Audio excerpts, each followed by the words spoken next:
What's going on, guys? Welcome to the Wednesday live stream. We have the one and only Brandi, and we have O here in spirit because his camera's having issues. Today, we are talking about reef tank pests and technology pests in O's case since his camera's not working. Hey, welcome back. Look at that. Look at you on pest eradication. On point for today's stream. So hopefully everyone is having a wonderful Wednesday. It's been a couple weeks since we've been streaming, so it's good to be back in town and get back at it. Now, interesting things, like initially when you think of pests, you think of like Aptasia, bristleworms, Astrinus storms, all that fun stuff. But O has some awesome points of some of his first pests, which are actually corals, which can be invasive and definitely be considered a pest as well. So today we are digging into all forms of reef tank pests. Welcome back, O. Thank you. Good to be back. Cut it close there for a minute. I know. It's good to be here. So I guess question for each of you, what is like the biggest pain in the butt pest that you guys have had to deal with? Dinos. Yeah, that's probably a good one. I am going to say a really weird one, but zoas, because it's the only pest that I had to shut my tank down over. So I've had Zoas or pallies? Zoas, because they start, yes. I had a strain of zoa that was particularly brown, particularly fast growing, and not particularly pretty. And I listen, I put it, I'm being a little funny here, but I put it in that category because it's, other than having accidents, it's the only pest I've had where I had to shut down a tank and restart it. So dang, I'm keeping my vote. That's fair. I've never shut down a tank. Because of Zoas? Because of any. Or ever. I mean, my shutdowns have been from upgrades. Oh, then yeah, I've upgraded my tank. I didn't. That's the only time I shut down. I have definitely dealt with Zoas, which I have regretted adding to tanks, which they've been evasive, like in the fact that they can overtake other Zoas. And the biggest thing here is funny. It's like, how fast does it grow, right? They're slow growing. They're not a pest. But if they're invasive and taking out other colonies and you can barely see your old Zoas because these new ones are taking over, then they're definitely at like pest level. So the one I'm battling now is actually, what is it? Anthelia, the one that looks like a xenia, a little bit like a xenia, waving hand Anthelia. Yeah. Am I saying it right? I put it in because my wife liked it, and it, even though I thought I scraped it out, it pops up every now and again where I am trying to kill it with lye. That's my current reef tank project. But when you get rid of it, it shows up every few months just out of nowhere. But those aren't real pests. Like I'm joking a little bit. Those aren't real pests. We'll get to the real stuff, but They can be bad though. They can, though. My first tank, I put a bunch of pallies in it because I didn't know any better, and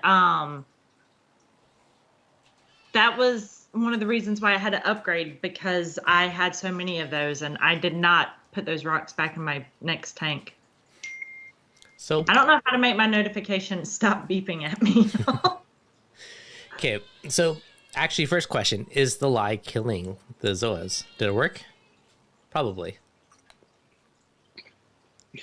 in my previous tank, it did. However, the amount that I had to use to be effective ended up, because lye is just pure alkalinity concentrated. So the amount I had to dose to have the effect I needed, it just got too bad.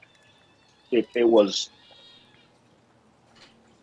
didn't make sense. That's fair. Did you try doing the calc paste? I mean, lye is similar in respect of crazy high pH, but I tried calc paste. I tried Aptasia X. I know it's for Aptasia, not, but I tried. But again, just the amount I had to use. You know what? Let me absorb some blame here, because I should have taken care of it when I saw it become a problem. I waited until it got too bad before I started, which is how a lot of these pests that we're going to talk about today get out of hand. When we see them pop up, we don't take care of them until they get to a certain point. But that was my mistake. I waited until it had taken over an entire back glass. And then how do you with you have coral, you have rock in front of it. How do you scrape an entire back glass? Yeah, With a razor. Do Was just that like not this. a real question? All right. You know I what? don't know how to make my notifications silence. I told them to stop coming up, and it still beeps. Sorry, guys. You'll get to hear me beeping. As I was saying that, I could hear Brandi in my head saying, "What happened to that Julian Sprung scraper that you got that time?" I knew there was a comeback there somewhere. Oh, Dev's got one too. Yeah, I bought it at Rap Orlando because it was really nice. I have like cheaper Amazon ones, but they always rust. So I'm like, that's it. When I saw Junior at the show before I even started, I'm like, I want one. I'm buying one. How much? So I got this plus the extension. They're absolutely incredible.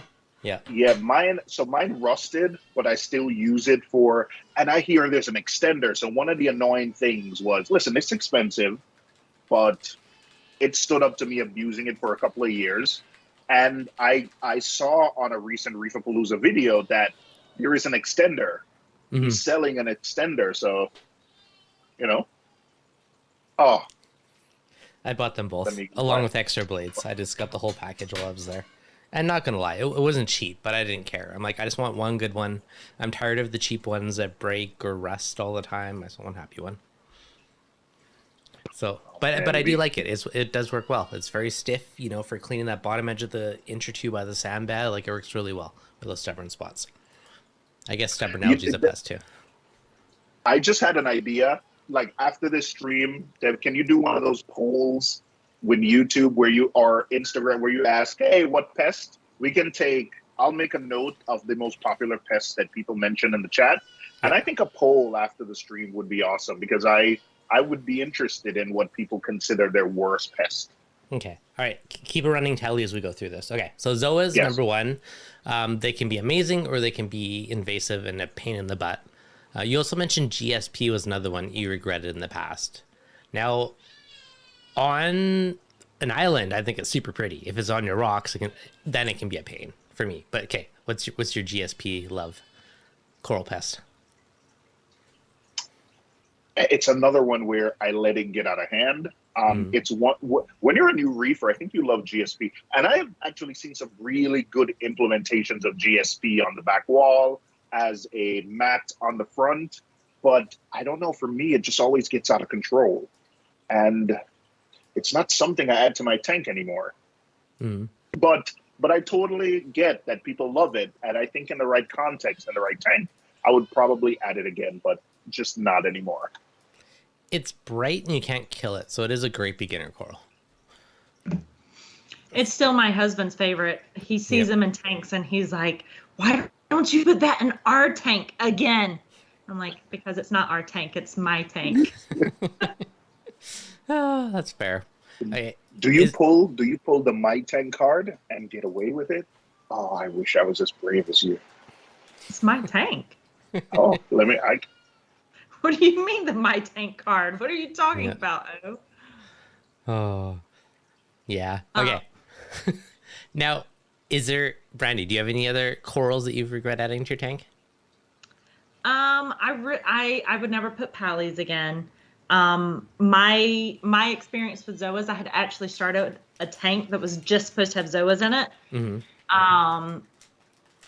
And they ended up back in my big tank because it just looks empty without them. Mm-hmm. But yeah, they kind of have a problem because there's not really corals that grow as fast as them. I've never done any anemones or any kind of Kenyan trees. That's the worst. How about zinnia?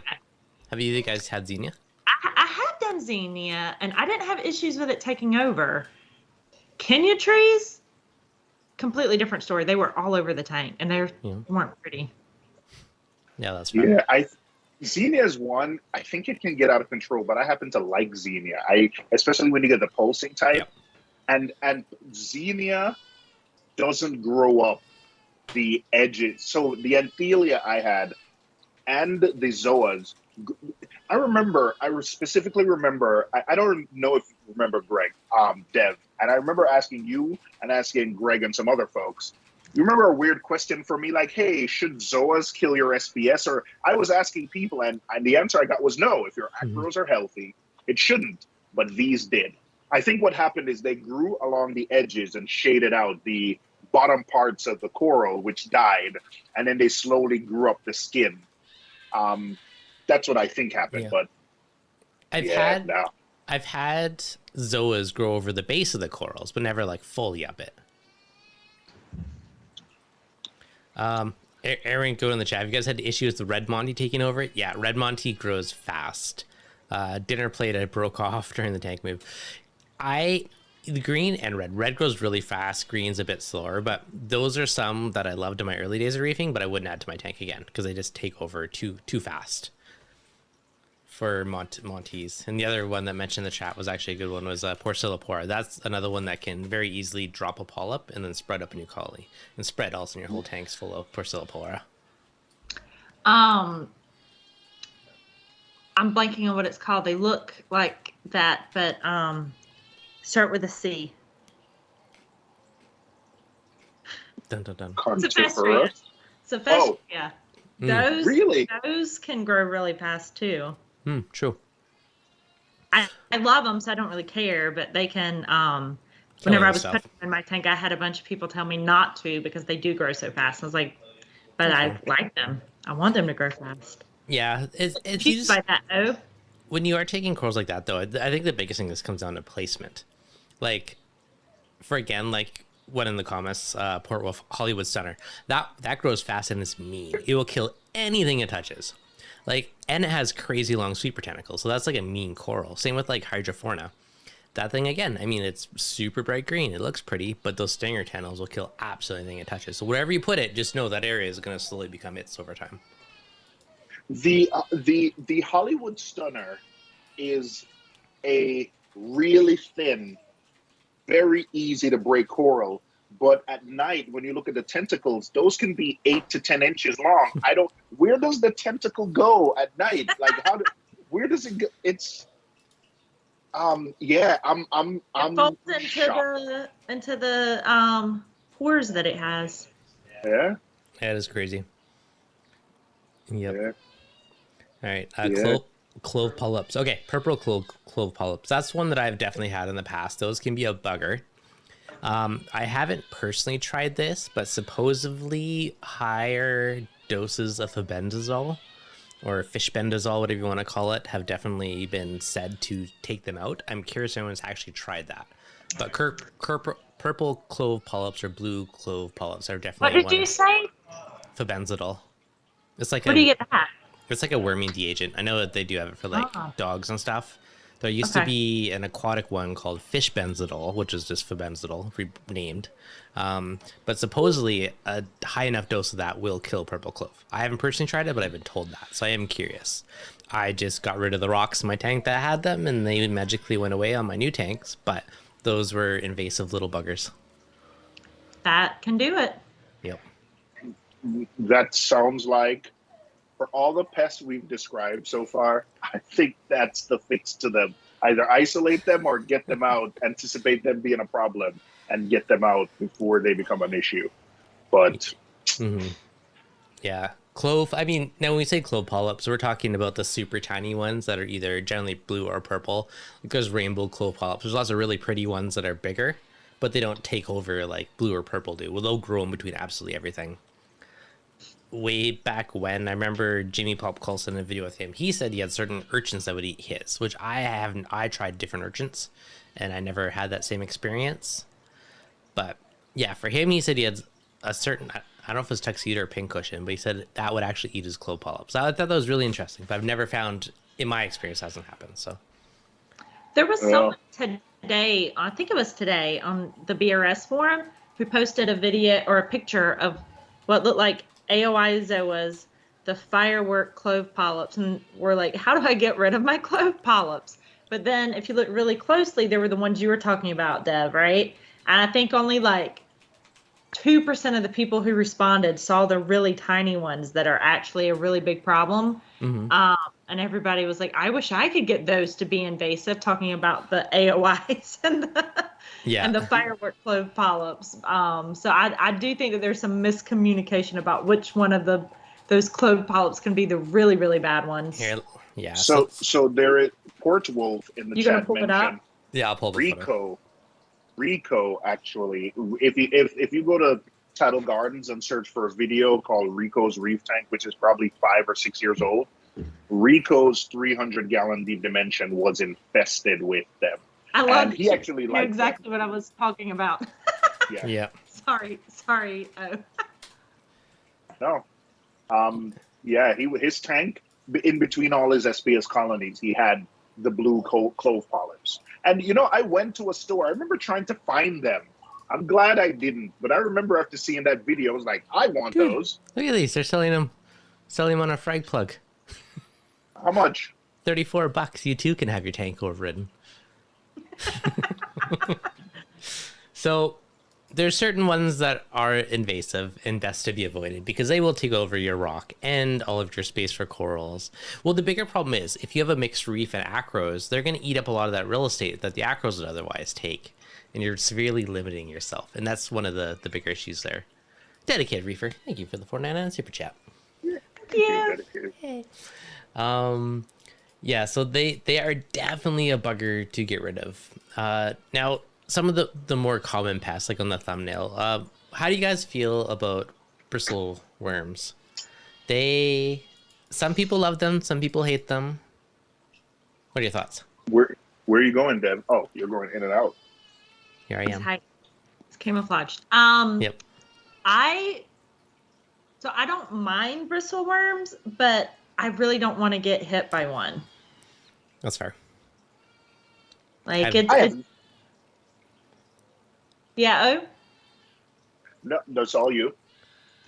Like I always put on gloves if I'm going to be digging around in my sand or picking up rocks because I'm so terrified that I'm going to have like all their spikies in my skin, and I'm sure I've been hit with them before, right? But I don't have proof. Well, there's been times I'm like my hands are really burning and it feels like there's splinters in my hand, but I didn't see the bristle worms. So I'm like, maybe I just scratched my hand. So in my head, they are much more dramatically painful than they probably are in real life. But that's my only issue with them. Okay. I have definitely been stung by them. It's not that they're super painful, but they're like annoying. It's like, hundreds of little tiny spikes, and then like you can use like duct tape and get them out, or put your finger in like vinegar and they'll dissolve and get them out. So they're not like they're annoying to have in your tank, because if you grab a big bowl of Chaeto and you get spiked, you're like, you little buggers, right? Like it's annoying for sure. Now, technically they are kind of cleanup crew because they're just going to eat whatever dead stuff or leftover stuff is in your sand bed. So it's kind of like a love-hate relationship with them. I won't care if I have them, but I also won't hesitate to suck one out the water change hose if I see it. So I never bother them. I mean, I like refugiums. I don't technically have one now, but I always end up with them, and I don't consider it a problem. And I don't know if I'm just immune to it. I don't get stuck. Like, even when I was cleaning my Chaeto, I never look out for bristleworms. I remember when I was cleaning out my refugium and I took out about 3 pounds of Chaeto. I handled it, stuffed it in a bag, took it to the fish store, and then Christian, he didn't even open the bag. All I did was hand him the bag, and he grabbed it, and he got bristleworms all over his hand through the bag. Ow. And so I don't know if I'm just immune to the sting or I don't feel it, but I don't mind bristleworms. My son thought that I had actually hurt myself. He came down. He goes, "Are you good?" Sweet boy. Okay, so comment in the chat. Someone said bristleworms control their own population according to how much you feed. If you overfeed, you will definitely have crazy amounts of them. Yeah, if you feed light, you'll have some. But if you feed crazy amounts, you're gonna pick up a rock and see 10 of them under, right? So if you feed heavy, you'll definitely have more. I don't know how much they scale down their population, but you definitely gain more if you feed on the heavy side. I think my creepiest experience with a bristleworm, I had a rock. I think it's out of my tank again. I think it's up there somewhere. I had this big rock that I had pulled out of my tank, and it had been sitting in my garage for probably 8 months, 9 months. And I was getting ready to put it into my the tank I my most recent build, right? And the second it hit the water, this giant bristle worm that was like, I don't even know how long, like well over 2 feet long, came crawling out of this rock. And I was like, 2 years? yeah, 8 or 9 months, not 2 years. But like, it was in my garage where it was kind of cool. I would have thought the rock was completely dried out, but it hadn't been in the sun. So obviously must have been some moisture in it. But that thing came crawling out and I was like, oh my God. And I've not seen it since it crawled out the one time, but I know it's in there somewhere. Wow. Crazy. I didn't know that. Interesting. Yeah. So, all right. Now, yeah, I've seen tanks where they've been like alive and like, yeah, it's like same thing, like tanks that have been like taken down with a bit of water and they've survived in there for ages, which is crazy. Now, there's bristleworms, which they're annoying. Now there's also fireworms, which aren't as common, but they do exist, and they have a very distinct like red to white spikies on them, and those guys are not fun to get stung by, from what I hear, not from personal experience. Now, I've never seen one in the wild, never encountered one at all. I haven't in person either, so thankfully. I mean, at least with my hands, thankfully. Fort Wolf said that arrow crabs will hunt them. I actually went and got an arrow crab after I saw that bristleworm, and I hope to God he ate the thing, and that's why I never saw it again, because so 2 feet of spikes just doesn't seem pleasant to me. No, that's big. Okay, so natural predators, I mean, arrow crabs, coral banded or boxer shrimp, they're also called. Those guys supposedly hunt them down. Some wrasses will, like 6-line, Milanaris yellow, a lot of those will. The smaller ones, I don't doubt your 2-footer, but hawkfish supposedly will eat them as well. Supposedly dottybacks too, but I've never seen that. But I have read that a few times. People say that. I've heard people say wrasses. I know I've picked up a bristleworm from the sump, and when I dropped them into the display with them floating around, I've had Milanaris wrasse and like a leopard wrasse pick at them, but I don't know if they go hunting for them. Yeah, see, I can see them going after a baby, but I don't think they go after a big one. Yeah. Yeah. Okay, so one Aaron just brought up was the spaghetti worm. So here's, just for people that don't know, that's a photo. Be the next thing I brought up. So that's a photo of one. This is pretty zoomed in. Usually they're pretty tiny, and I see photos of those a lot. People asking to ID them, and they are. To me, they're just harmless cleanup crew. Like, they don't cause any harm, and they just scavenge stuff. So personally, I don't mind them at all. Have you seen? So I have a ton of spaghetti worms in my tank. Yeah. And like, there's one every, like, I don't know, square inch. And you feed heavy. Noticed I feed very heavy. It's a problem. But I have no nutrients, so that's a problem. Fair. So it seems like sometimes they build these little houses on the bottoms of my coral, like my scollies and stuff. Mm-hmm. And I'm assuming it's the spaghetti worms, because there's always a spaghetti worm in there if I chisel it out. But it's like this hard concrete type thing. Oh, okay, those are different. Spaghetti worms are generally their own little floppy self. It's like a little tube with a bunch of tentacles. I have a bunch of those. Yeah, so that's these guys. What you're describing sounds like vermitid snails, where it's like one tentacle that comes out. I know what vermitids are. This is actually, I noticed it on my scollies because they were like getting angry, so I picked one up to see it, and they were like sitting in the sand, and the sand particles had actually been compacted onto the like side of the coral, and I thought that I could scrape it off with my finger, and I had to like take a pick to pick it off, and it wasn't a vermitid. And it looked like what was inside of it was the spaghetti worms, because I have a ton of those in the sand. I actually found a picture. I'm seeing a picture now on Living Reefs, and it's a very old picture, but it looks like someone posted a picture of a spaghetti worm, and it looks like exactly what Brandi just described with the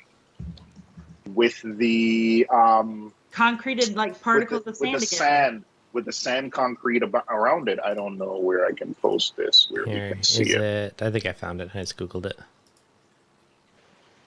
Is it Aaron this photo? Yes, that's photo. Man, Huh. you're good with this Google thing, Dev. I got Google skills.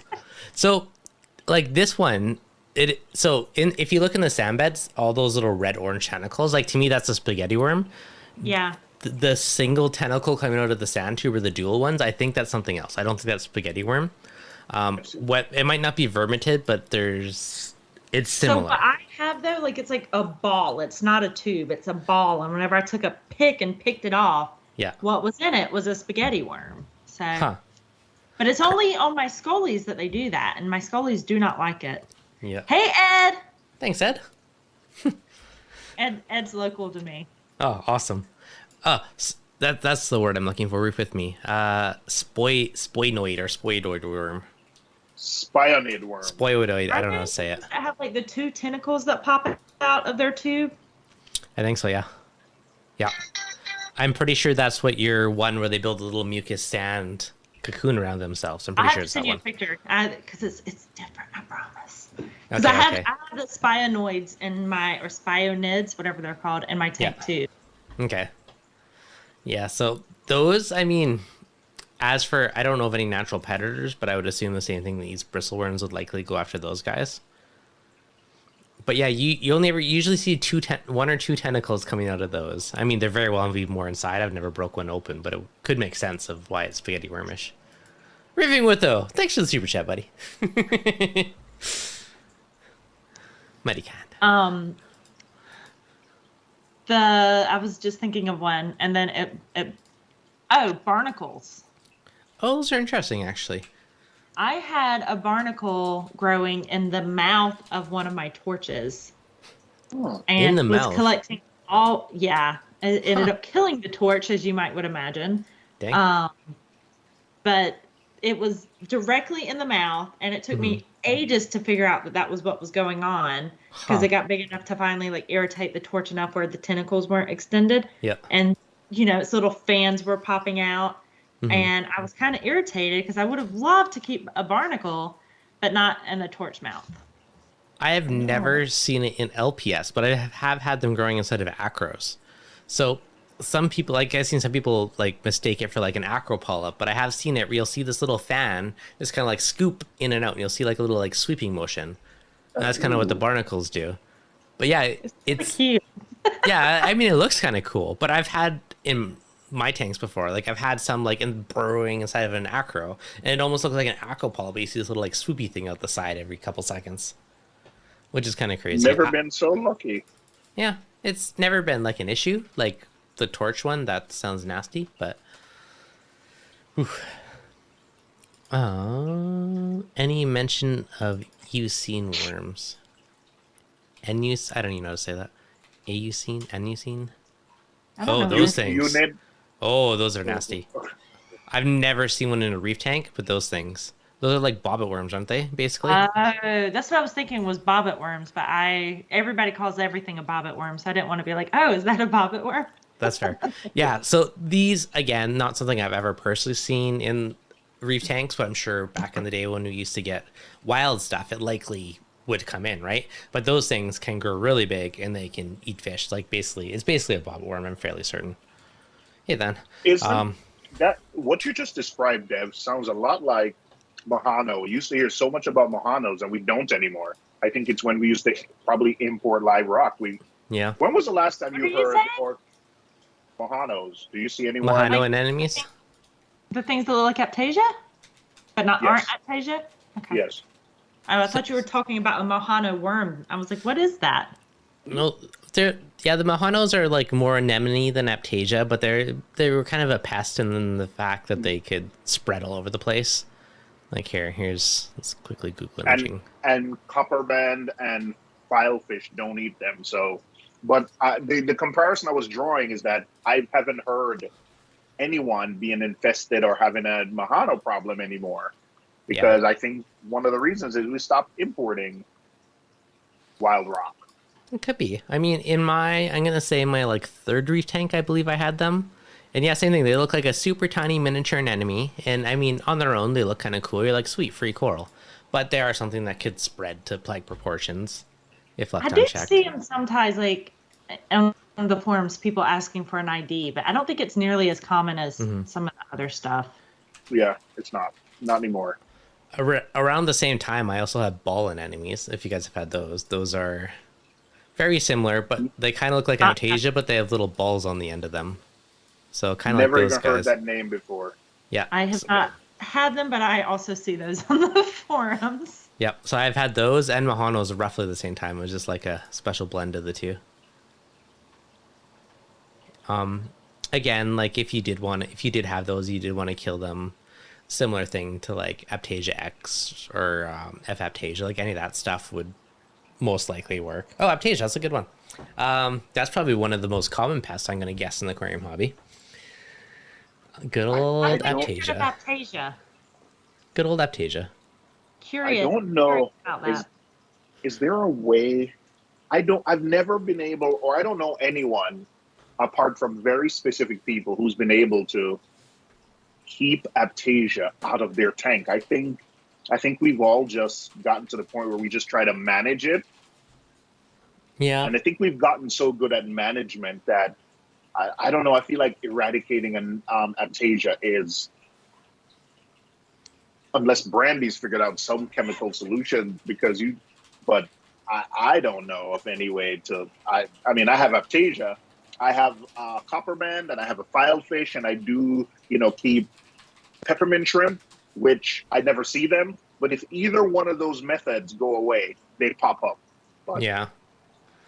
I have two that constantly show up, and I Just two? put it's always in the same spot, and I always put F Aptasia on them, and they go away and then come back.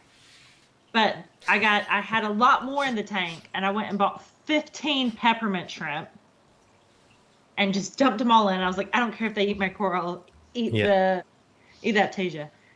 And I thought that my wrasses ate them all because they were completely MIA for ages, and I haven't seen peppermint shrimp. And then the other night, I got up in the middle of the night to look at something else, and there was like 6 of them like floating around in the tank. And I was like, oh, apparently they're still in there. They just disappear when the wrasses come out.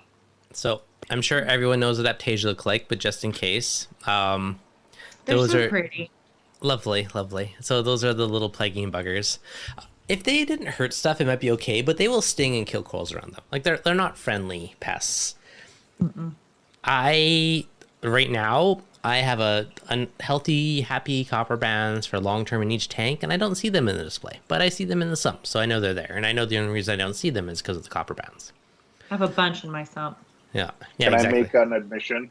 Yeah, you can. When I first got a reef tank, I thought anemones were Aptasia were cool, and the guy at my LFS, which is no longer in business, he sold me. How much did you pay for your first Aptasia glass anemone? $30. No. Yes. Damn. I have pictures where I was like, this is cool, and I was waiting for it to multiply. And I thought it was the coolest thing. God, I was waiting for my clownfish to go in it. You didn't have to wait long for it to multiply, I bet. That's really funny, because someone posted a question earlier today asking about mistakes you made when you first started. And they said that they got live rock, and they were so excited because their live rock came with coral on it. So they were feeding it. And it was Aptasia. Dang. This is not a worse mistake, but I'll tell you what compounded that. That I was telling someone the story this week where, combined with the Aptasia, I was a new reefer, and I saw a guy post somewhere, and he's like, I hate filter socks. They're the bane of my existence. So I took my filter socks off. So I'm a new reefer. It's my first tank. I'm overfeeding. I'm probably not doing enough water changes. And you have Aptasia multiplying. You can imagine that tank ended up being hair algae and Aptasia. And they were actually competing with each other for space. That's how bad the Aptasia got. The Aptasia was competing with hair algae for space. So that's how bad that first tank was. So, yeah. How many tanks have you restarted, Is that fighting words? I'm just curious. No, I'll tell you my upgrade path. I went from probably a 10 to a 20 to a 20 long to a 20 high to a 20 long to a 37 to a 40 to a 50 to a 75 to a 1. The 75 Red Sea Reefer to the now 150 is the biggest jump I've ever made. They've always been small upgrades, and I don't know why I always do that, because I don't know. It's been a 5-gallon upgrade like every time until I got to like 75, and then I was like, all right, yeah. So sorry. So like 10. Yeah, I've had a lot of tanks. Yeah. I'm not saying it in a bad way. I was just curious because you always talk about, when I restarted my tank, and just occurred to me, like, it seems like there's been a couple. Well, Brandi, if you should know, I lost a couple because of Kalkwasser. I don't know if that's where you wanted to go get to, but thank you for reminding me. That up. It's all right. It's all right. It's painful, but I'll cry off camera. Hey, Craig put you in his talk at Magna. Hey, Devin, you know what my claim to fame is? What? The last Magna, when Craig Bingman was giving a talk on the dangers of Kalkwasser, he used my videos as the example of what not to do. So there you go. That's my claim to fame. Thank you, Bingman. Oh, that's awesome. I'll forever. Hey, Kalkwasser can wipe out Aptasia. I'll tell you that. All is well in moderation, and all is dangerous in plague proportions. Nuclear kelk winter. Yeah. So, on that note, kelk can be used to kill pests like Aptasia. If you look at some of the stuff like Aptasia and other stuff, I'm not 100%, but I'm fairly certain it's just like kelk paste with some other stuff mixed in. That's my theory. I always got some dangerous liquid in front of the camera. So, Dev, this is, I think, Fragmented Mind gave this to Greg and I. So, sodium hydroxide. Yep. This is way more potent. That's kelk with a higher pH than kelk. I think it's like 14 or something like that. Yes. And I like use the a most very basic solution on the planet, right? It's lye. Don't lie about it all. And because I have boys and they like to touch, I have to put dangerous on it. Does it work? Yo, absolutely. Absolutely. Okay. You just have to be careful with raising your pH when you're using it. So I bought a set of needles that have like a foot, but it absolutely works. So I've stopped using it because I haven't seen Aptasia, but remember I was talking earlier about the Anthelia keeps popping up. This is what I do. And it absolutely burns it. Just a few drops kills it, but this absolutely works. All right, if anyone is playing with lye, like Walter White style protection, because that stuff can melt your skin. Like, it is a crazy high pH. So safety precaution if anyone follows O's method of killing stuff. Very, very caustic. Use gloves though. And glasses. No, Good thing you have glasses on. And I do have to mix, when you mix it, the liquid gets so hot. Even Chris Meckley says it's crazy using sodium hydroxide in a salt system. Even Chris Meckley. Fair point. Devin, you can edit this out, right? No, it's in there for life. All right. As long as you're being safe about it, though, and using proper safety precautions. Yes. Devin's like, I'm not going to be liable for this. Hey, can't say I would be lying if I said I didn't use it, but just be safe when you're mixing it. That's all I'm gonna say. Oh, is that a pun? Because it's lie. You said lying. Yes. I love that. Puns are the best. Okay, so Aptasia are punks. Natural safe predators for Aptasia. Aptasia eating nudibranchs are my favorite because they are amazing and they're awesome. The only problem is if they run out of Aptasia, they're going to die off because they run out of food because it is the only thing they eat. Copper band butterflies are phenomenal, but apparently a lot of people have issues keeping them, so take that with a grain of salt. I mean, you want to be a little more careful with that one. You don't want to have a fish and have it bite the dust on you because that's no fun. Filefish are great at eating it, but again, they can eat some of your corals. Sometimes they tend to favor LPS. Copper bands, they've been fine with almost everything except for micromucas or acans. they decided to eat most of my lovely collection, which sucked. So that was my downfall with the copperbat. But everything else has been more or less fine with it. The nudibranchs is not an overnight solution. They're like you kind of long term. I long think time. yeah, you put it in and you leave it for a couple of weeks or months. Months. Nudibranchs is one of those But where you put it in and successful. yeah, but if you have a fish to eat them, super successful. Every time I've used the nudibranchs, it's absolutely 100% works. They do come back after a while. You know, I see them a year later, but it's if you're expecting an overnight success, that's not it. Yeah, no, that's the few month plan, because you're going to add a bunch, they're going to eat a bunch, they're going to lay eggs, and then once the eggs hatch and grow up, then you have your army really starts to build. A couple of people have mentioned Molly Millers. I have not personally kept one, but a lot of people said Molly Millers can be great for eating them as well. And I've also had that.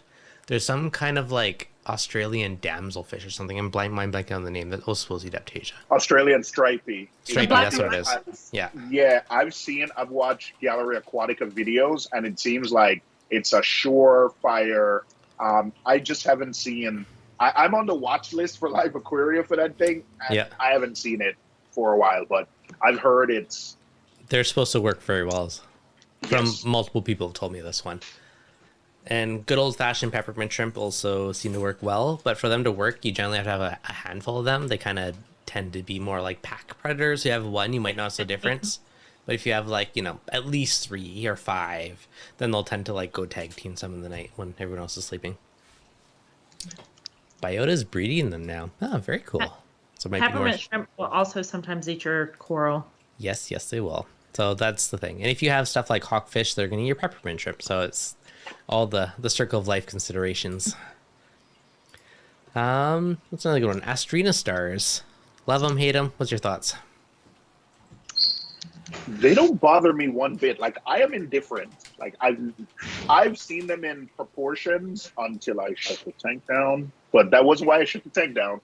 It wasn't because of the Asterina. But I'm indifferent. I see them and I just scrape them off when I'm doing scrape them off when I'm cleaning the glass and vacuum them up. But I don't. I've heard stories that they eat coral and so, but I've never seen any evidence, and it doesn't bother me. Go, Dev. No, you can go. Okay, so just a quick rundown. So Astrina stars are those super tiny little starfish you see on the glass. Again, I have seen people say they eat coral. I've never experienced it. In my experience, if something's dying, they might be like munching on the leftover stuff. That is highly plausible. I haven't seen them eat a live, healthy coral. In general, I don't mind them. They're technically, cleanup crew. In the past, I've had harlequin shrimp, where again, they're super cool shrimp, but they only eat starfish. And I've had them eradicate them and they come back. My only slight gripe with them is it drives me nuts if they get on your algae cleaner, because I'm always worried their little shells are going to scratch my glass. Okay, sorry. Go, Brandi. So I had to look up this word. I didn't think I had that many astrinas until I came down one night. Now this was years ago, and they were just swarming over all my coral, and my zoas had not been opening. The amount I had, if they were eating my zoas, there would be no zoas left. But I don't think they were. I think they were not opening just because they were getting so irritated. So I wonder if sometimes that's the issue. But that phobia, the myrmecophobia, which means the phobia of swarming insects, I've never had that feeling until I saw these starfish. They were just it made my skin crawl seeing them all over the tank. I mean, hundreds. It was a 60-gallon cube, and there were hundreds, if not thousands, of these things. I did not know where they were hiding. And I got a harlequin, and it was they just were all over smorgasbord of the tank. Oh my God, it was insane. Yeah. So I think those are one of those things. It's moderation, right? I don't know that they actually eat coral, but they can definitely irritate the crap out of them. Okay, so to validate that, Than said he has filmed some that have eaten corals, and he says the big brown ones that do. So there are some out there. So if they're big and brown, they might be a coral muncher. From Than. The ones I have are white with black pokey dots on them. Yeah, most of mine have been white with little bits of brown specks or black specks or whatever mixed in. Whew. Yeah, so there you go. It does exist. I've read it, but I've never ever seen one that had it. So that's my first Dan wouldn't buy validated it case. either, so, yeah, I Dan know. would definitely buy. Hey, Yep. Lisa.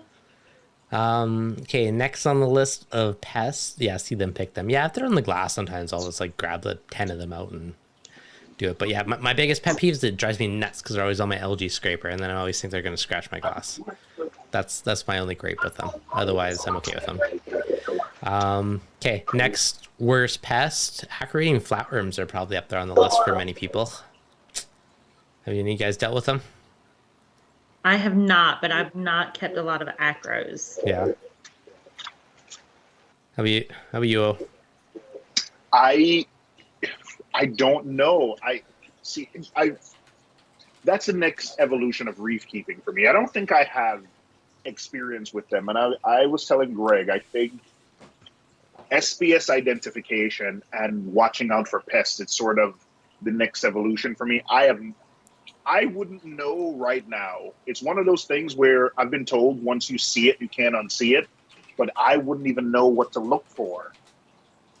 Yeah. I don't know to look for the bite marks. I've seen pictures up close of people showing blown up pictures where you can see the bite marks, but I wouldn't even know what to look for now. Once you've had them, you can't unsee it. You'll see Yes. it. Like I literally I've had them once, and now I bought a coral off somebody. I'm like, those are bite marks. Through under the microscope. I'm like, yep. I just throw the coral. I'm like, not even worth it. Not even gonna try and save it. It's not worth my effort. I said the same thing, and Than was showing me all kinds of videos and pictures of them, and it's funny how when he first started showing me, I was like, I don't see anything, and then he would start pointing them out, and then after a couple of videos, I started being like, oh, I see them without him having to point them out. Yeah, so they're super tiny. The big thing is they usually blend with the coral. So that's that photo right there off Reef Builders is all dead skeleton. You can see them, and if you look at say some of these, you can see all the little white dots. Now, usually the white dots are going to be the underside, so you almost got to take a flashlight and look on the bottom of there. But all those little white dots are the bite marks, and then they'll generally lay their eggs in the spots where the flesh is. I'm finding egg pictures, but yeah, little tiny dots. Oh, there you go. There's a good one showing the eggs. So you can see all the little eggs there. And it blends in with a lot of the flesh on a lot of the coral, so they can be harder to spot if you don't know what you're looking for. I wouldn't know what to look for. Mm-hmm. I know we're going to talk about probably planaria. So I can see planaria because I think they're bigger and they're really hard to miss. And I've had that before. But man, acro-eating flatworms, I could be infested right now and not know. I think you would know. Well, a big, one of the first signs are either your coral's paling out because it's not as happy, or again, zero pulp extension because it's all angry and annoyed. So now one of the easiest ways to get rid of them, there is, AEFW stop and all these different things. But honestly, if your coral's removable, usually they're on the bases. So pull it out and freaking chop off the bases, and just get rid of all those eggs and tone them way down. I found potassium-based dips to work really well against them. There's also stuff like Interceptor and other stuff used, but one thing that I did when I had some, I chopped off all the bases and then I drained my tank down and I sprayed it with I did a video and I can't remember the ratio, it's in the video, but I made in a spray bottle potassium and salt water and used that to spray everything to kind of kill them off, and that actually did work pretty well. So I did beat them, but it was a pain in the butt. They're not your friend. Best to be avoided. After watching Phil's video, Phil Reefkeeper, CC Reefkeeper, one of the things I've done, and I've mounted corals, I've kept them. I have a lot of those aquaculture bases. I've actually mounted my corals to that and then mounted that to the rockwork. So if I ever need to remove something to dip it, I can take the entire colony out and then re-glue it. So I've never experienced it. I don't know, but this is my first acro-dominated tank, so I am preparing for the worst. Ready for it. Yeah, I'm going to try it. At least, I can move stuff around. I can take it out and dip a colony without a lot of effort if I need to. Yeah. Good. Okay. Who said it? Monty eating nudibranchs. So that was one of Than's. I think Chris might say one. So those, if you've never had those are another fun one that I've dealt with. Same thing. Like a lot of nudibranchs only eat us one specific thing.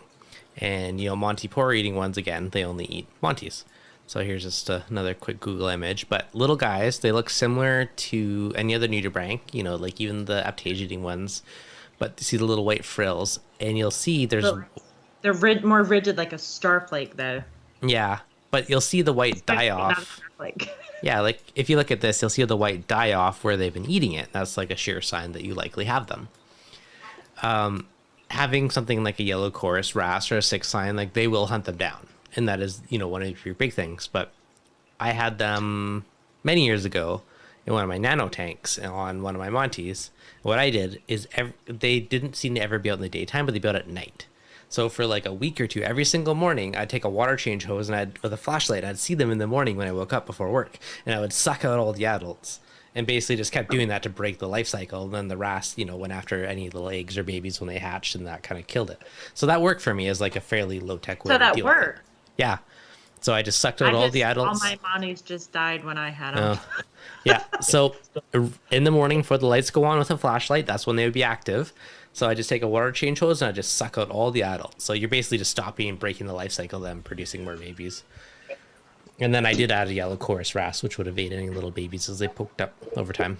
I had a 6-line wrasse, and he did not seem to care. Though I did not realize I had Monty eating nudibranchs until there were so many of them. It was like just a line across the edge of the Monties. There was a lot, and I don't think there was any saving them at that point. Dang. There was a time when I couldn't keep Monties, and I think I had Monty eating nudibranch. Funny enough, until I bought Aptasia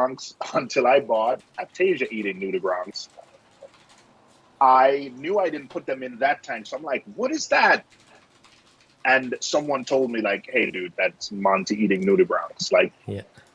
Because my thing was, you just don't know what to look for either, right? Like, if you haven't seen it before, you don't know what you don't know. It's true. Yeah. Now, a fun one, actually. Have any of you guys ever had zoidy nudibranchs? I may have once. Yeah. Send me some. You should have sent me some when I had the Zoa problem. I would have loved to have them. They probably would have ate the Zoas you didn't want them to eat. So if your Zoas are starting to disappear, this is a very plausible one. Now the interesting thing with these guys is they take on whatever color the Zoa they eat. So they're actually really hard to spot. Like if you look at this guy, you can see all the orangey matches the Zoa. So they take on the pigments of what they're eating. So they'll blend in with whatever Zoa colony they're in. So they're harder to spot. But again, there's something you can suck out. Pretty. Yeah, till your Zoas are all gone, then you're sad. But yeah, so they are easier to manually remove. I mean, if there's eggs, again, something you got to remove or take out. But I don't think I ever had eggs, but I just had the nudibranch that came in on a frag one time, and yeah, I was able to remove them. But I was like, what the heck is this thing? And then it's crazy how they take on whatever color of the Zoa they're munching on. That's another one where I've never had those either. Yeah. That's another one where I wouldn't even know what to look for. Yep. I mean, I don't keep a lot of Zoas, but I feel like I wouldn't even know what to look for. Like the fact that it takes on the color of the Zoa, how would I ever see it? Exactly. You got to have like a really good eye. Like even look at this photo of the eggs, how tiny they are, like ultra tiny. Now, like in the comments, Stan said wrasses do a great job, and like CJ earlier, he was like, "Oh, I keep so many wrasses, I would never notice." Like that is a valid point.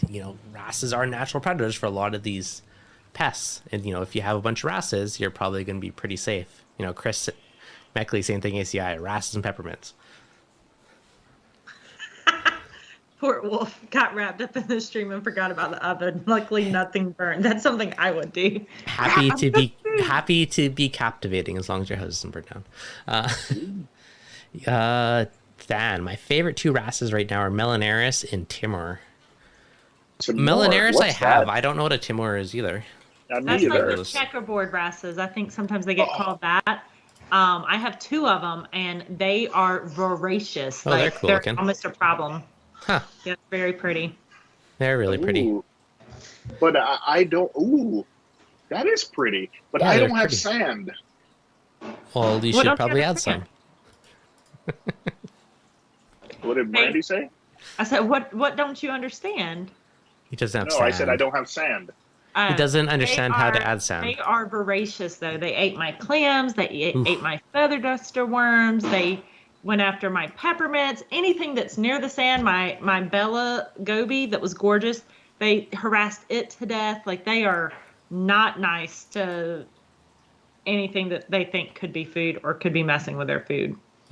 Oh, they are. Ooh, they are a Halichoris, so they're the same chorus wrasse, and the African radiant wrasse. They're from that same family. So okay. They also killed my yellow Cory wrasse. Ooh. They can be a little territorial, but they will not let anything live in your tank that's a pest. Interesting. Okay. Oh, you also mentioned planaria. So the little rusty ones are another one that I've dealt with in my many years of reef keeping. I generally find they're not necessarily like, they don't really harm anything, but they're just like a pest to you because they're like, they can go to plague proportions if you feed decently in your tank. They'll be all over the place. That Acro AEFX, I think it is, whatever the like box stuff you can buy and dump it. And I did do that and I did kill them.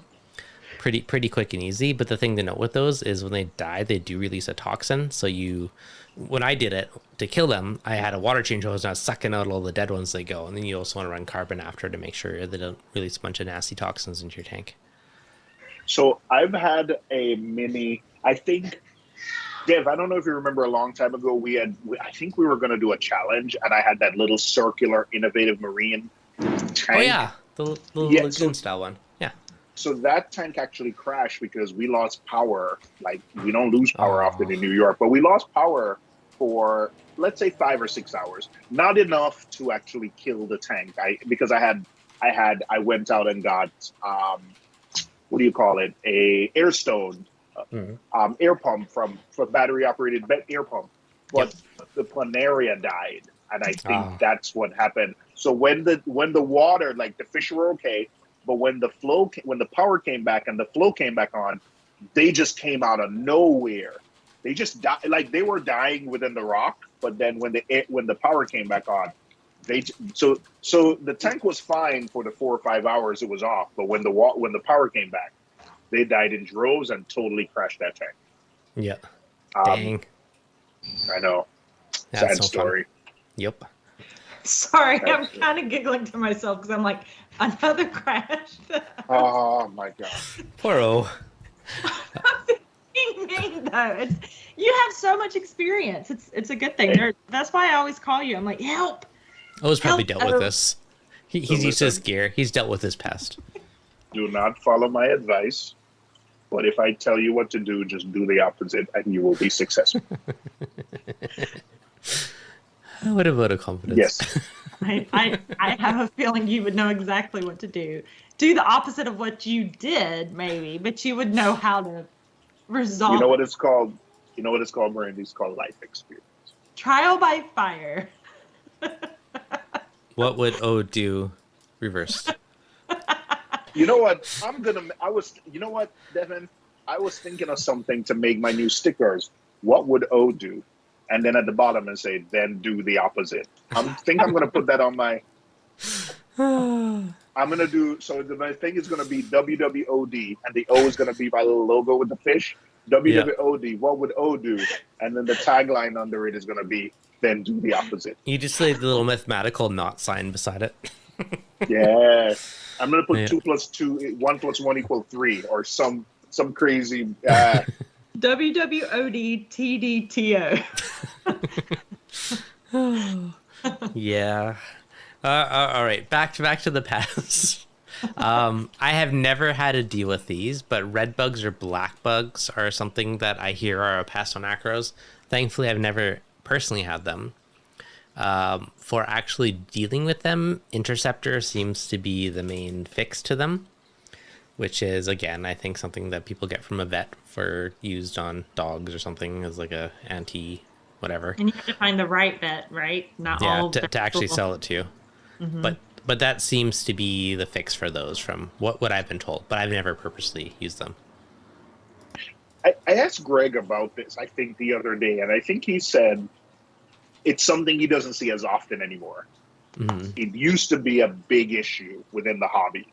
and maybe someone brought it in, but he doesn't think it's a big issue currently. So I don't hear very often outside of wholesalers, and they use intercepts or whatever to treat with it so it doesn't spread. So you're probably right, and I think that we know how to deal with it more, right? Or at least a lot of the importers do, which helps. This is another one where I wouldn't even know what to look for. I imagine these are smaller than even the flatworms. So if I can't see flatworms,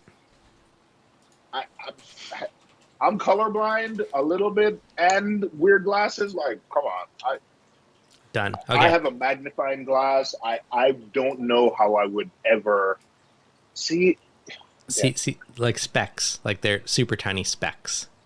That looks like zooxanthellae to me. Yeah, exactly. Yeah, super that was tiny. Else that Than was showing me pictures of, and I was like, how can you tell the difference between like just the way the coral looks and something that small? Like I would just think it's like a pattern on the coral. Yeah. Experience, right? Like what you learn once you see it. Yeah, like I never fully knew aquarium flatworms. Now that I've had them, I can spot them very easily. It's definitely like a scarred lesson learned that you're gonna know it. Like once you've had them, you're just like, yep, you can't not see them. I mean, the manta eating nudibranchs, you said the same thing, right? Like you didn't see them till you saw them, and now you always see them. Well, yep. Until I bought the Aptasia eating nudibranchs, then I knew what nudibranchs were, and I know I didn't put them in my main reef. So when I saw them there, when I started seeing it, I was like, wait a second. So you kind of short story, yes. You can't unsee them. Now I look and I like, oh, that's a nudibranch. They're all over. Yeah, so that happens.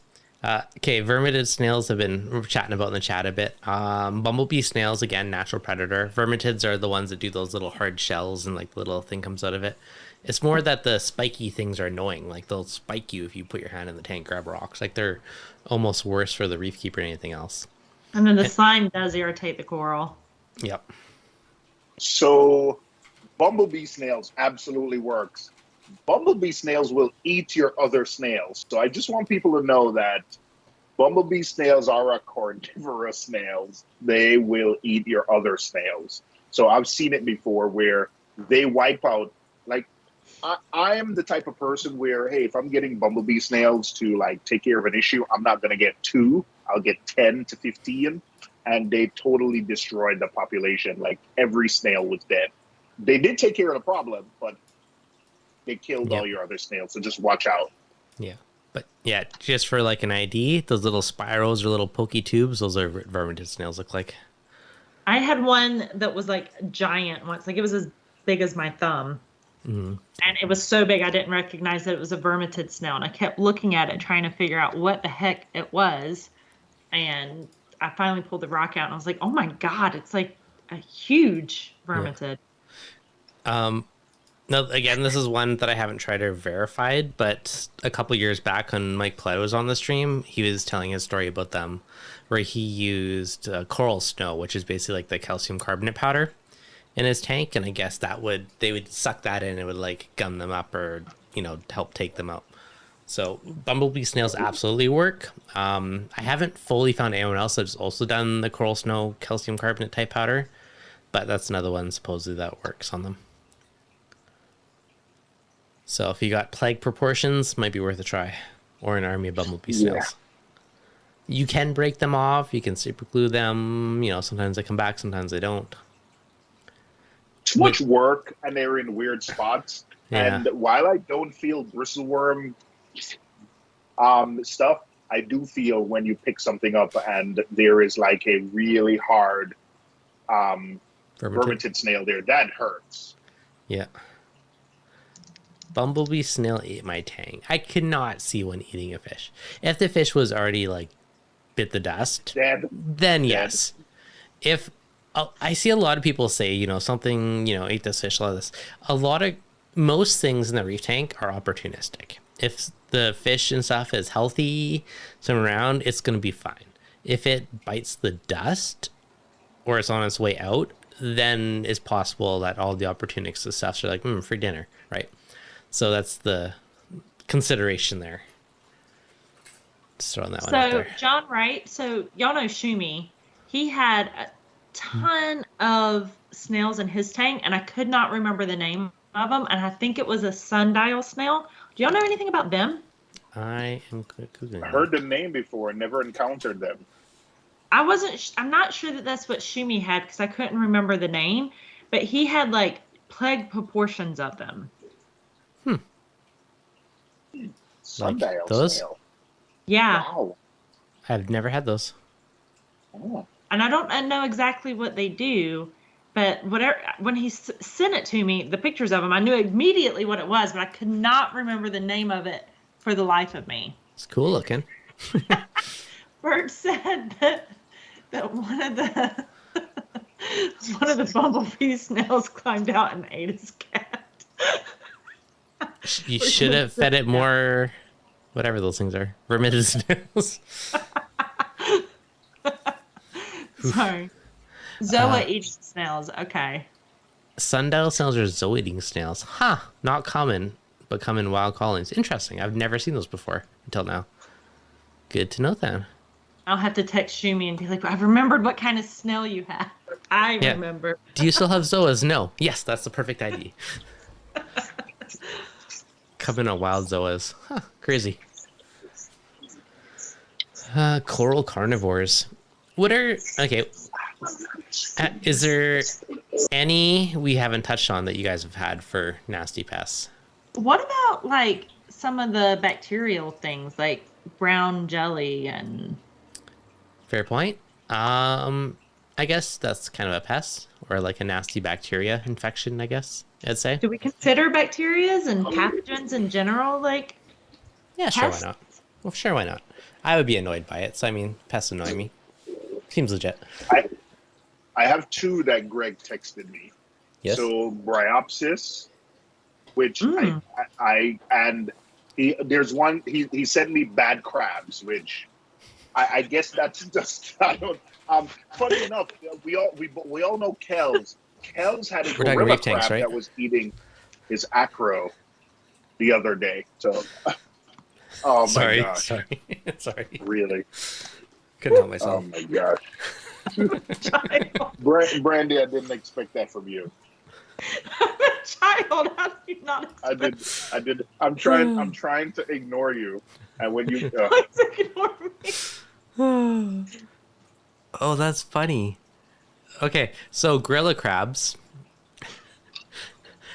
the kind that go in your reef tank, can be nasty. I just laugh because I just Google imaged them, and there's like one of my old videos from like a bazillion years ago.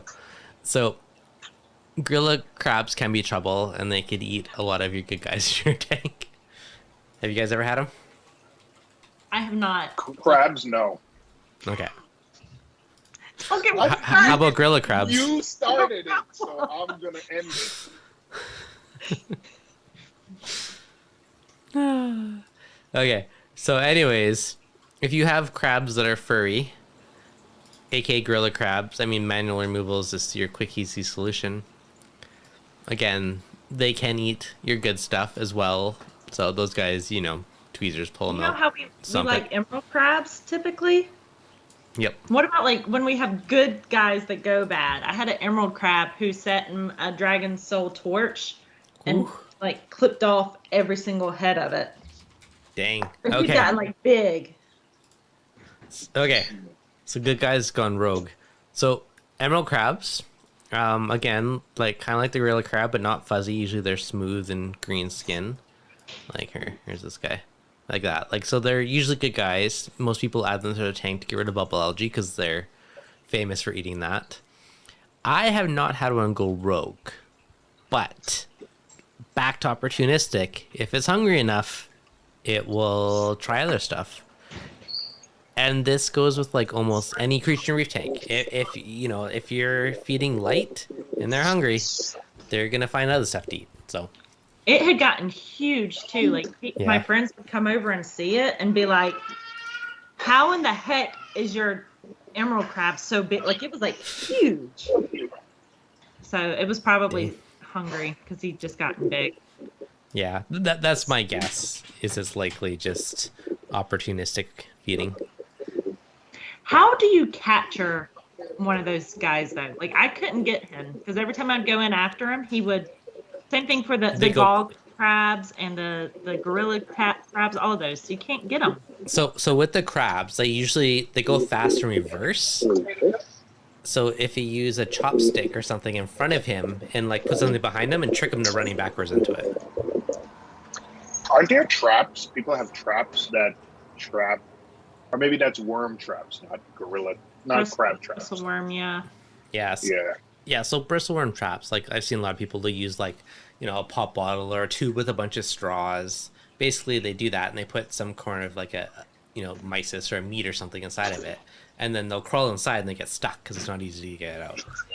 So that's quick and dirty. Van said crab traps. I'm pretty sure there are some kind of traps out there. Oh my gosh, I thought we were... Stop triggering me. I thought we were... I stayed quiet for 5 minutes trying to... And now... All right. There you go. There you go. Okay. Just for funsies, bristleworm traps, usually like a bottle or a tube, something with little spikies on the side so it's easy to get in, but not out. There's commercial solutions or lots of super easy DIYs. So if you want to catch your bristleworms, that's the way they go. As for crab traps, I don't know. I've never tried to catch them. Deadly as cash pot. Do we consider bubble algae a pest? Sure. I think bubble algae, bryopsis, diatoms, and all right. Yes. Bubble algae, Velonia. Lovely green bubbles in your tank, so that's usually why one adds the emerald crabs to their tank. Supposedly fox faces will eat them too, I hear from many people. I've never kept a fox face, but yeah. Yeah, mine does. That's exactly why I keep a fox face, because of it. Because of I see them eating it. I've not had any bubble algae in my tank since I got a tank big enough to put tangs in. Did they eat it? Some. You know what? That's a good point. Some. I think if with like any pest or like algae, if you have an hair algae infestation and then you're putting tangs in, they won't get to it. But if you have tangs in, when the little microscopic ones pop up, they'll just eat it before it gets big. But if you're expecting like a yellow tang with its little mouth to like pop and eat a big bubble algae, not happening. Yeah, that's a fair point. Lettuce nudibranch. Nudibranch. Those aren't bad, are they? Are those good? Sorry, I wasn't paying attention. Maybe that's for eating bubble algae. Yeah, I'm actually just looking this up. I bought some of those to eat my hair algae. Do they work well? They're very pretty. I can't tell you because my wrasses ate them pretty immediately. Yeah. Yeah. John Wright. Apparently, Mahler Millie Blenny eats bubble algae as well as Aptasia. Huh, there you go. Ooh. Dual purpose. I did get a Molly Miller once to try the bubble algae thing. Mm-hmm. But it was around the same time I got my tangs, and I think the tangs ate the bubble algae before the Molly Miller could really get to it. I've never. So tangs. Did Devin freeze? Oh No, I just froze myself. Molly Miller. I've never had one, but it's similar to like the whatever they call like the lawnmower blenny, right? Yeah, lawnmower, starry blenny, whatever. They all look kind of similar to me. Yeah. Okay. Sorry, what were you gonna say? Oh. no, I was reading fans' comment. My big SBS tank has about 10 tangs, 2 fox faces, and a bunch of crab, snails, urchin, and there's still bubble algae in there. Mm-hmm. Yeah. You have lazy fish then, I guess. Well, it's a big tank. It's a big tank, though, so maybe it's just not enough to cover. He did say I need more herbivores. His next comment was, I need more herbivores. So maybe I have 100. My tank is 150, 4 foot, and I think the fox face, I put him in there when he was a baby, and I had bubble algae, and I don't see it anymore. Huh. There you go. There you go. Thanos said, careful with Molly Millers because sometimes they're brought in other blennies that are sold as Molly Millers, but they are not. Yeah, so they do look very similar to like some of the lawnmowers and other ones, right? So I think there is a lot that look super similar.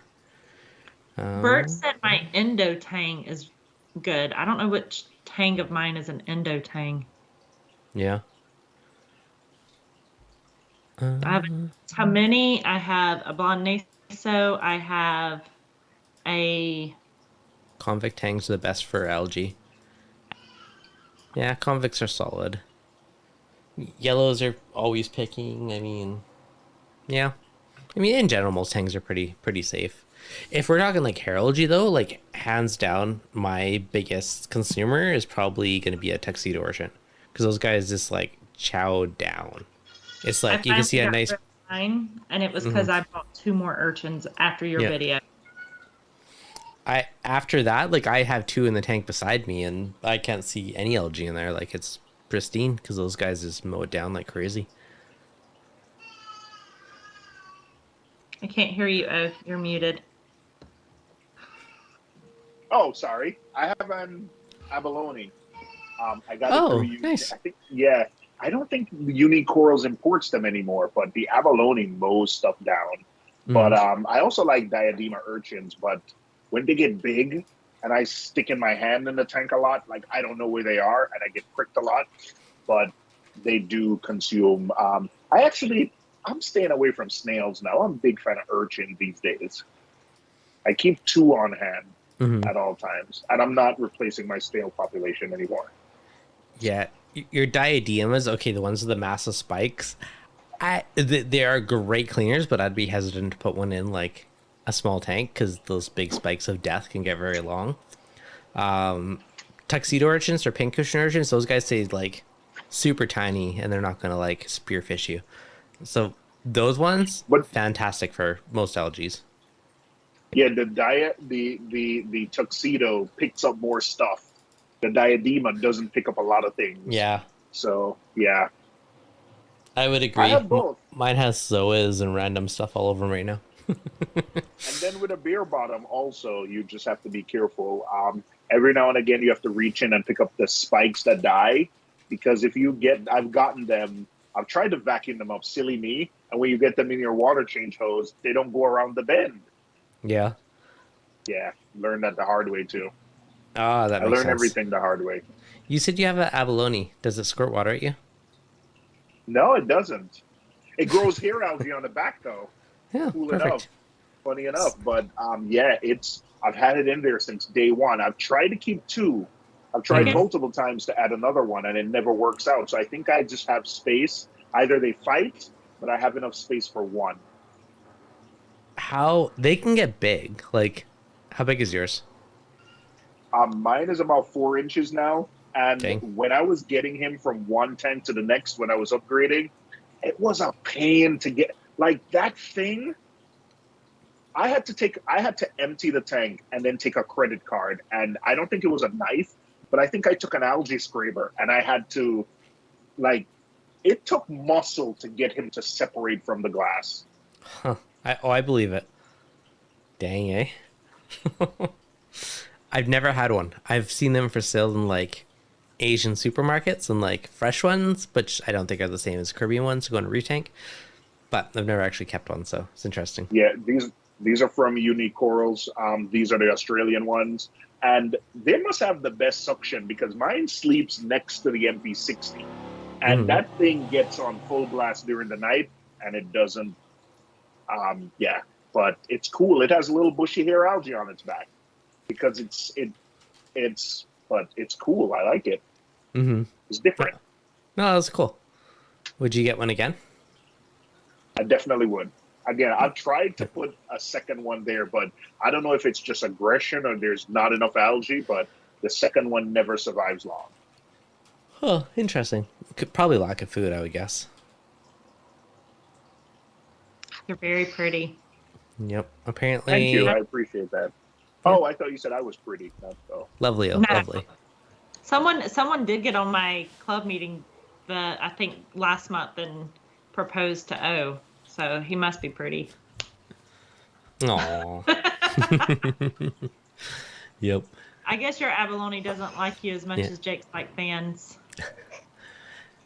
Now, interesting hitchhiker that I have not personally had, but a buddy got a mantis shrimp coming in. Have you guys ever had one? A what? Mantis shrimp as like a hitchhiker. No. I did keep one. Yeah. That same little tank. Got him as I forgot where I got him. I think the LFS gave him. It was a brown drab one, not as pretty as that, but he ended up killing. I had him in a nano because he was tiny, and he ended up killing my gold nugget clownfish pair. Ooh, damn. And I saw him club it. I had the clubber, and I saw the clownfish just get. Whoop. Dang. Instant knock him out and then dinner. Yeah. Too bad you weren't recording that. That would have been cool to capture all those Yeah. stats. I was too busy crying. I'm sure. Yeah, That I don't was blame a you. $300 pair of clownfish. You just, Ouch. Ouch. can't even, They're beautiful even shrimp, though. Yeah. can't even say that out loud, or my wife will kill me. Yes. So that does suck. I'm sorry, yo. It's No. all right. I'm over it now. I've had a lot of these, Dev. As you can That's guess, fair. I've had a lot of these. So I am now desensitized. That's fair. Now, the peacock mantas are super pretty, but again, like usually they're going to eat snails, crabs, whatever walks by, they're going to become dinner. Like my one buddy that had one, it just lived in the sump as his little pet. But like they're super cool. But again, yeah, they will eat opportunistic. Whatever is slow enough moving by its den is usually going to turn to dinner. Who did we know that had one? Someone who used to pop it on the streams had one. I think Alex G's Aquarium at one point had a refugium with a mantis in it, with a peacock mantis. And I think he got it as a hitchhiker and he just kept it in his refugium and fed it. Yeah. So I think in the move, he moved a couple of times. I think in the move he lost it, but I remember he had a thriving one that was growing. There's a girl on Instagram that has one, but I can't. I've just recently saw her post about it. I can't remember her name. In one of the videos I did with Patrick from Reef Wholesale, I remember they had one that was like in this clear box, and I was laughing because there's a big crack along the side of it. It was like in there within the tank, and one of those like, you know, those insect critter boxes or whatever inside of the water, and there's a big crack on the side. I'm like, yep, definitely went for something outside the box. So I know I would almost be worried about it, like cracking the tank or box or something if it wanted it. But I mean, if you got thick enough glass, you're probably fine. But still sketchy. Is that really a thing? Like saying they can crack 3/4 inch glass? I don't know. 3/4, you're probably safe. But if you had like 1/4 inch glass, I'd be a little more hesitant. Ah, okay. Or like an 1/8, or like some of the thinner, smaller tanks. I'd be a little more hesitant on that one. Yep. John, almost 1:30 a.m. Thanks for hanging out, John. Good night, John. Yep. I appreciate the late night hangout. That is very late. Yeah, I will wrap her up soon. Any other interesting pests that you guys have come across in the past? The only one, so Bryopsis and man, today my brain isn't working well. So Bryopsis, which looks like hair algae, is a little different, and I've used oh my gosh, Fluconazole? fluconazole to get rid of it. That's one where it's not a nutrient level. Fluconazole. And then the other one is dinoflagellates. I had both of those for the past year and a half, like back and forth battle. Yeah. So Bryopsis, one of the older things was like super high magnesium. Now the easy way to kill it is fluconazole. I mean, that takes it out. And I've also used that to get rid of hair algae at like a double or triple dose. So I mean, that can work for all kinds of algae. Now, but again, like hair algae and those like tuxedo, which I find is the best. Dinos is another bugger. And that, of course, depends on what type it is, because some are photosynthetic, some you can treat with UV, some you can't. So dinos is a whole another rabbit hole, but that one's tricky unless you know what type of dinos it is, in which case you usually need a microscope or to bribe somebody with a microscope. Yeah. I've had so the worst infestation I have was the one that was photosynthetic. And I didn't look under the microscope. I just noticed that it went away at night and then reappeared as the lights came on. So a UV quickly took care of that.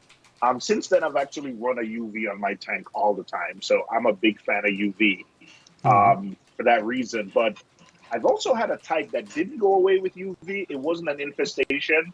And at that point, I went in and just every day just scraped it off and just let it enter the water column, where I think it went in my filtration or the UV got it. But yeah, that was not fun. It had the snot in it, and yeah, dinos is dinos is one where I've seen so many. I'm not gonna say snake oil, but so many suspect recommendations for it. And the key to taking care of it is just identifying it versus diatoms.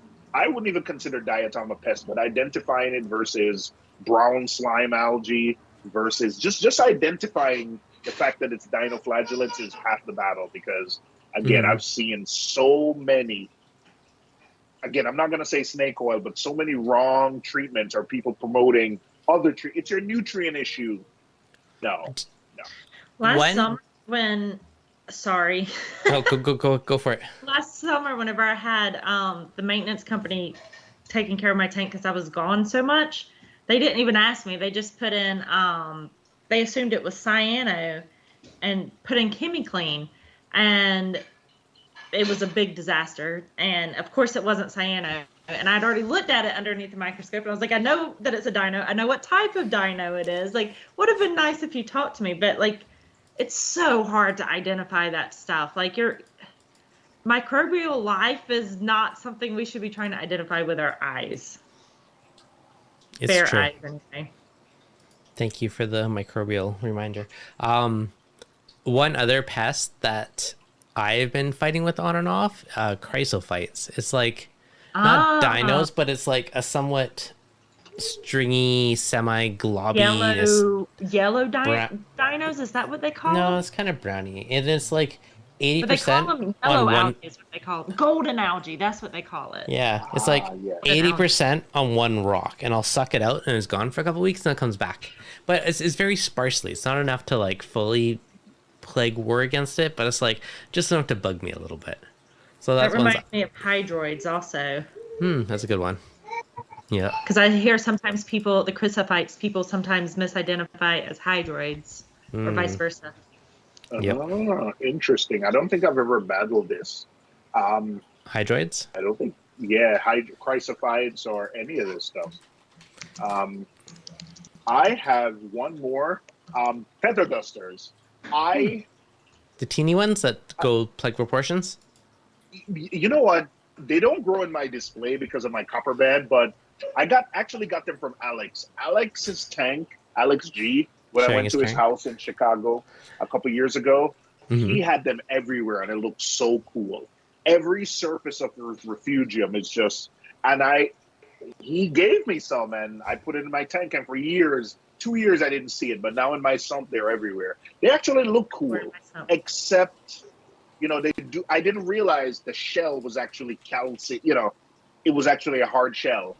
But it doesn't grow in my display because my copper band eats it. But in my sump, there's a lot of them. They grow so fast for me that, like, every time I change my filter socks, they're growing on the filter socks.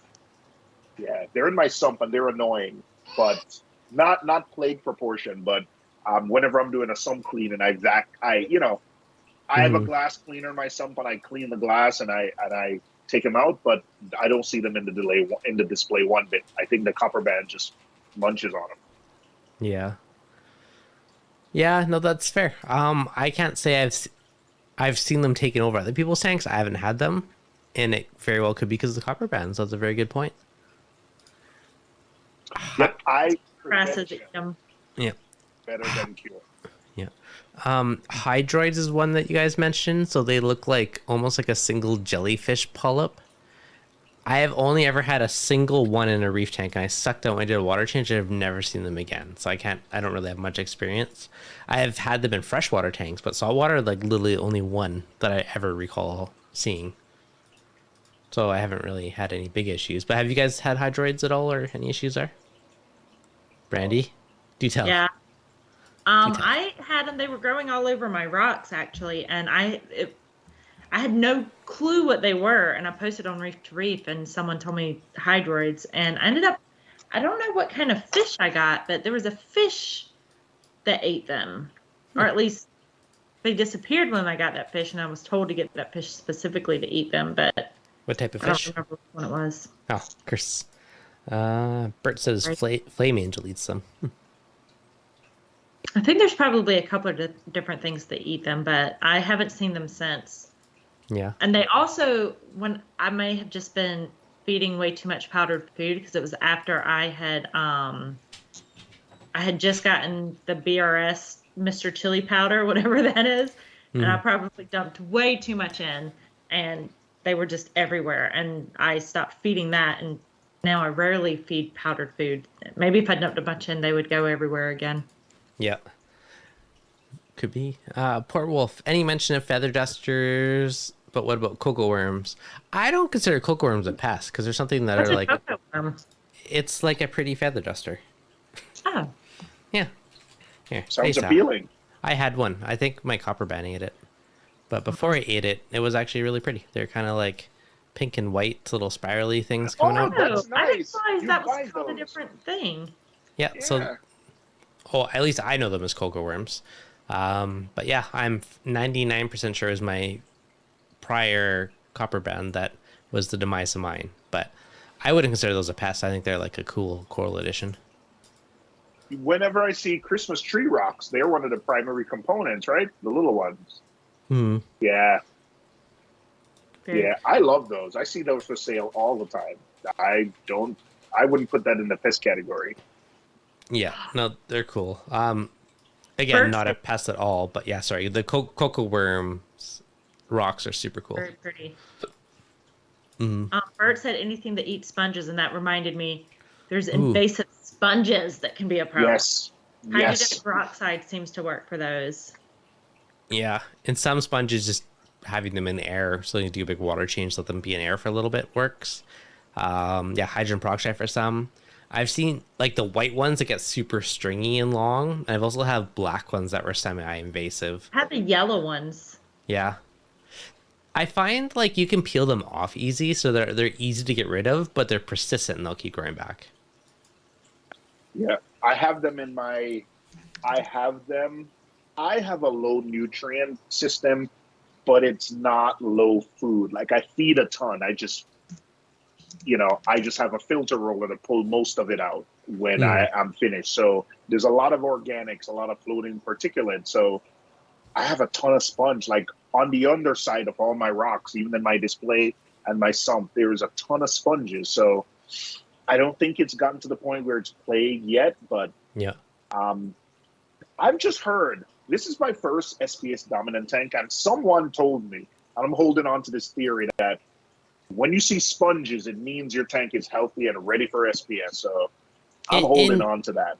In general, sponges are good, and they do filter the water, and it is a good sign of a mature tank. So in general, I agree.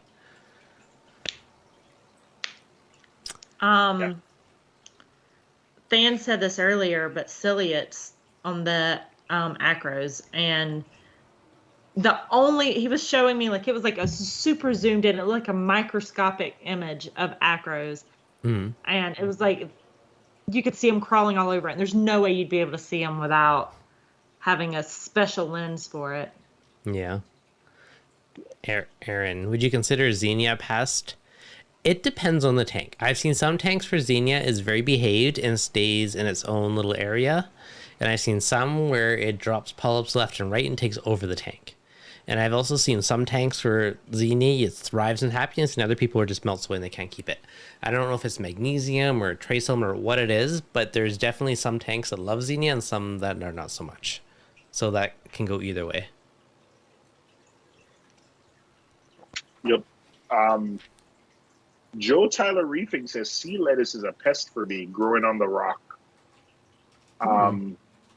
He's limited on fish type. Any suggestions? You could do what are the Lawnmower Blenny? is what I immediately thought of. What's the tanks that have the orange fins? I have one in my tank and I'm thinking of it. Tamini. You could do one of those, right? Yeah. They stay really small for a really long time. Yeah, either that or, I mean, I don't know if a tuxedo would eat it, but I would physically remove it and let the tuxedo urchins eat the bases so it doesn't grow back. Pineapple sponges show that's mature.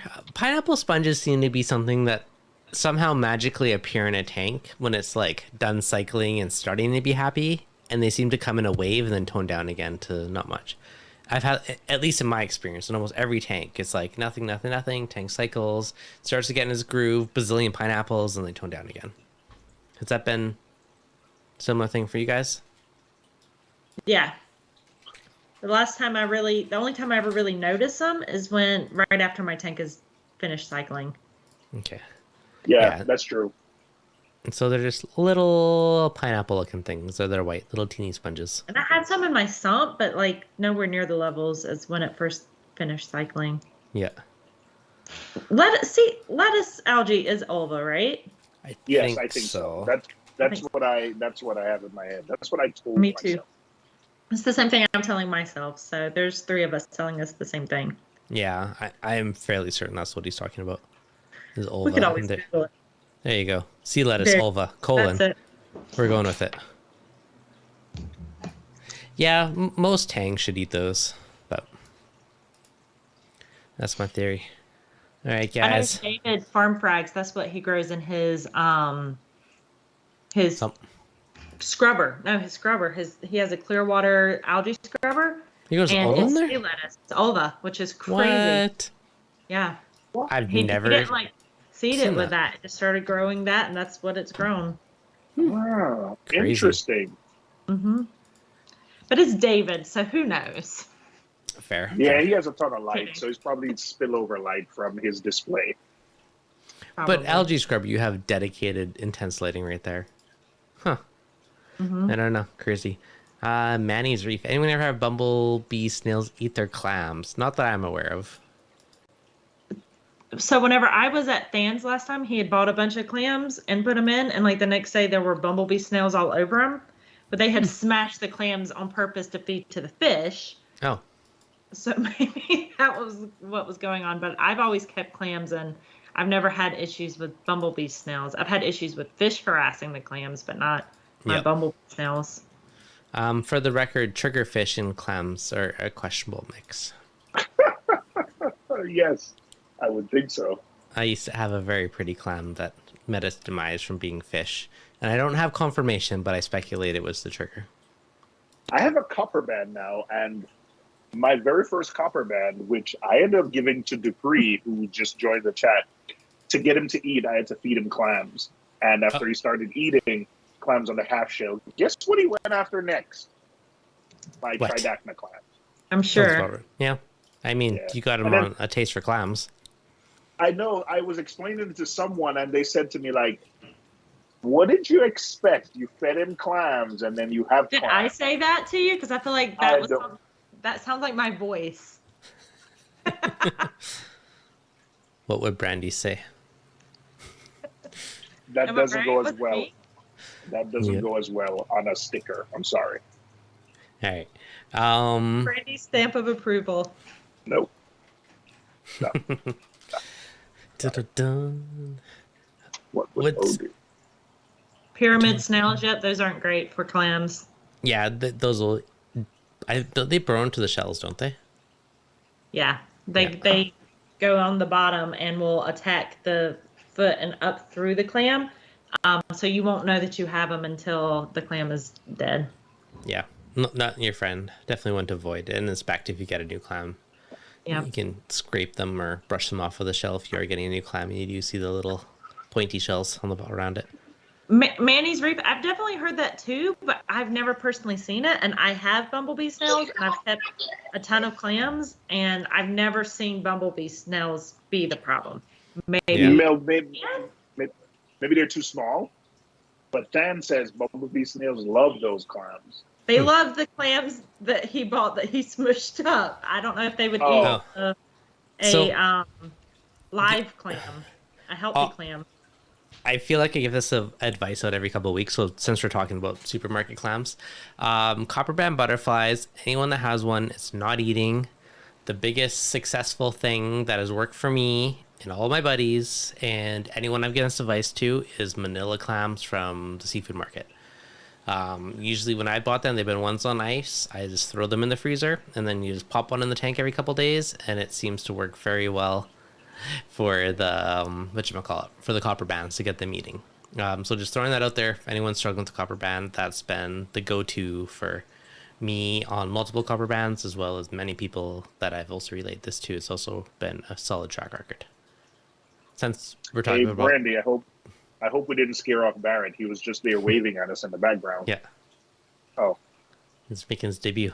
He's asking me to log into Hulu for him, so I'm trying to do that. That's fair. We'll wrap her up pretty quick because it's almost at 2 hours. Right. I have a question before you guys go. I know we'll probably do a stream or an episode on this, but you guys are both recent. Dev, you had a baby recently, and Brandi, you had a baby recently. I do. Anything changed in terms of tank maintenance or anything? I know, Brandi, you were a parent before. But what changed? What are some of the quick things that changed? It's like the process what you said. You're tired and not as quick because you're sleep deprived. It's the first thing that changed. For me, it started when I was pregnant, though, right? Because my stomach was so big, I couldn't physically reach past like the first 6 inches in the tank, and I'd have to get up on a ladder. Like a legit ladder, not a step stool, an actual ladder, so I could get far enough in. And after a certain point, I didn't feel balanced enough. So being a pregnant reefer was not good for my tank. That's fair. My tank has been much more neglected because I have a severe lack of time these days between work and YouTube and baby. So they're probably more neglected than they used to be. That's honestly the biggest thing. Like, I know I automated stuff just because I love it, and that's probably been keeping my tanks happy, is the fact that most things do their own thing with me just topping off stuff now. So that's likely been my tank saving grace on a lot of things. But there's some issues that I just see, and I keep thinking I should do something about it, and I keep not doing anything about it for months now. So eventually, I have a to-do list that one day I got to get to it. But yeah, we can dig into some other streams on this in the future. Yeah, no, I just wanted to get, like a teaser out there, but I respect what you guys are doing. And Brandi, that's interesting. I didn't think of that. That's a good thought. Like, you can't reach in. I was like, what's the good thought? Gets further away slowly. Yep. Awesome. That's the end of the stream. Thank you, guys. More rabbit holes for the next time 3bis get together. Hopefully you guys enjoyed our random stream tonight about random reef pests, from corals to coral munchers and invasive little critters, and how to deal with them. A really big list, like very big, much longer than I had originally written down, which you can't even see it, but look at the wonderful things that happen when you put our reefing brains together. So this is a not so salty science episode with the three of us, but eventually we'll get back into that now that we still have a little bit more free time. Hopefully you guys enjoyed it. Will give us a time to do it. I know. He ignores it every time we say anything. I say let's do it. Okay, you know what? Let's do it Wednesdays at 7 p.m. Eastern. Okay, we could pick like a certain Wednesday of the month or something, like the 3rd or 4th. We'll figure out something. Okay, we'll make it happen. Cool. Hope you guys enjoyed it. Instagram, YouTube are not really on YouTube, you're slackers, but Instagram, Be the Fountain, Brandi, Rafing with O. You guys rock the Instagram, it's true. Check them out. Enjoyed it. Hope you guys enjoyed it. Hit the like button.